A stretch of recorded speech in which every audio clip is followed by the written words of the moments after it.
আমরা জানি যে এই রংপুর সবসময় উন্নয়ন বঞ্চিত হয়েছে।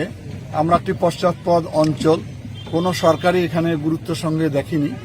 আমি ইতিমধ্যে তাকে রংপুরের সমস্যাগুলো তুলে ধরেছি, পাঠিয়েছি। আমি আশা করি যে এই বৈষম্য ভবিষ্যতে থাকবে না। জনগণের ম্যান্ডেটে বিএনপি রাষ্ট্র ক্ষমতা আসলে বিশেষ করে আমাদের তিস্তার যে মহাপরিকল্পনার দাবি দীর্ঘদিন এই অঞ্চলের মানুষের, সেটি বাস্তবায়ন হবে। কর্মসংস্থানের জন্য শিল্প কারখানা তৈরি করা হবে এবং সর্বোপরি যোগাযোগ এবং যেগুলো পরিত্যক্ত বিমানবন্দরগুলো রয়েছে সেগুলো আমরা চালু করার চেষ্টা করব। সার্বিক নিরাপত্তা হিসেবে কোনো সমস্যা আছে কিনা কিংবা না, নিরাপত্তা তো আমাদের দল থেকে তো আমাদের ভলান্টিয়াররা থাকবেই, পাশাপাশি সরকারের পক্ষ থেকে যথেষ্ট নিরাপত্তা দেওয়া হচ্ছে। তাদের সঙ্গে আমরা বারবার বৈঠক করছি। আমার মনে হয় যে সে ধরনের কোনো সংখ্যা নাই এখানে। আমরা যেহেতু জানি যে 4:30টার মধ্যেই এই সমাবেশ শুরু হবে, পঞ্চগড়ে দ্রুত অনেক বেশি নেতাকর্মীরা আসতে শুরু করেছেন কিনা? আমরা তো সময় খুব কম পেয়েছি, মাত্র একদিনের প্রস্তুতি আমাদের।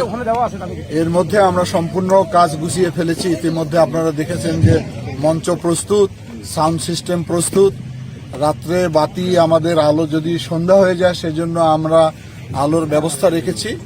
আমাদের প্রিয় চেয়ারম্যান প্রথমেই আমাদের রংপুরের বীর যোদ্ধা আবু সাইদের কবর জিয়ারত করে আমাদের এই মঞ্চে উনি আসবেন এবং ওনারই আসার সংবাদে বৃহত্তর রংপুর বিভাগের প্রত্যেকটি গ্রাম থেকে গ্রামান্তর মানুষের মধ্যে আনন্দ উচ্ছ্বাস আমরা লক্ষ্য করছি। আমার মনে হয় মাঠ উপচিয়ে গোটা শহরে জনসমুদ্রে রূপান্তরিত হবে আজকে।